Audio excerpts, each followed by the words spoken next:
Live at the Grapevine, this is the Kosher Spirit Review, and we're headed to Mexico for the day. Jalisco, that is. Well, what's Jalisco? Wait, why is it spelled with a J? Right. So, Jalisco is a region inside of Mexico, south of the U.S. border, that is. That is the law in Mexico. All tequila, all the agave plants have to be harvested in that region for it legally to be called tequila. There are other things, bacanora, sotol, mezcal, that all come from Mexico, that all have an agave style plant, but in this region it's only the Weber agave. Look it up. Their piñas or pineapples are about this big.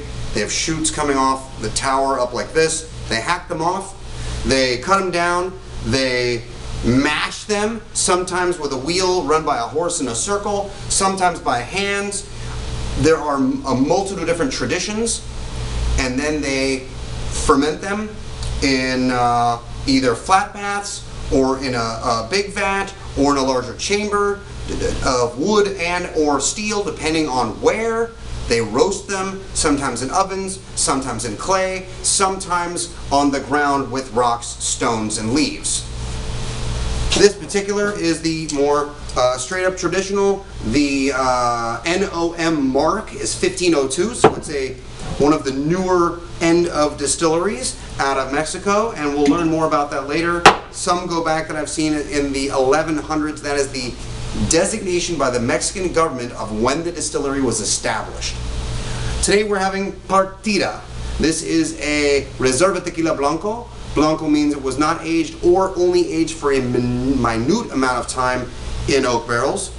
The Reposado and Añejo were both aged in American first fill oak barrels, ex-bourbon.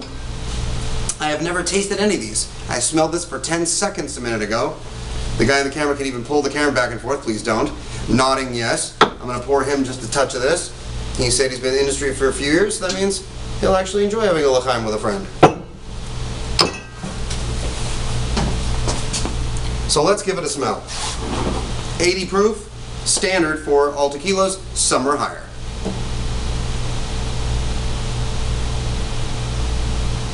Straightforward, pretty, a little bit even floral.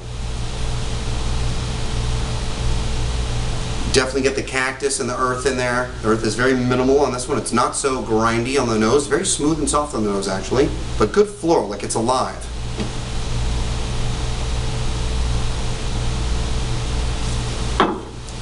It's compared to pineapples, and there's a reason. Imagine a pineapple, a really juicy, ripe fruit that lost the yellow.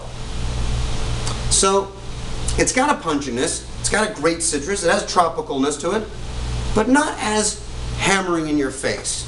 It's a little more floral and soft, not so dominantly citrus, and has a little, it has an earthiness to it that kind of pulls it away from that top of the tree pineapple vibe.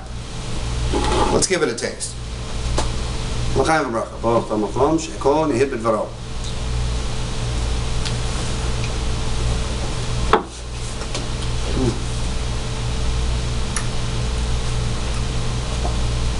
Very easy to rinse around the mouth. Very soft, little creamy action, nice viscosity. More of that pineapple thing, but now reverse it. Instead of going white and losing the heavy citrus, go over almost into a slightly cooked pineapple, almost into the browning caramely zone, but it doesn't go all the way there. More of the earth, and of course on a proper tequila, a pepper on the finish. When you're breathing back and forth the finish, you get a nice pepper action. It's not burning anywhere on your palate, but the back of the palate is very active in that kind of almost stewed tropical fruit with that little pepper, and no heavy weight, no heavy burn, very smooth and easy. It's a nice tequila. Give me a hand signal how much these cost on the shelf. About $40 on the shelf for the Blanco. Good value, solid. There's some brands on the market that are really popular that aren't this good. Love to you and your family. This is the Kosher Spirit Review, and look out for the next two. Live at the Grapevine, this is Yehoshua Werth with Partida Tequila. Red button.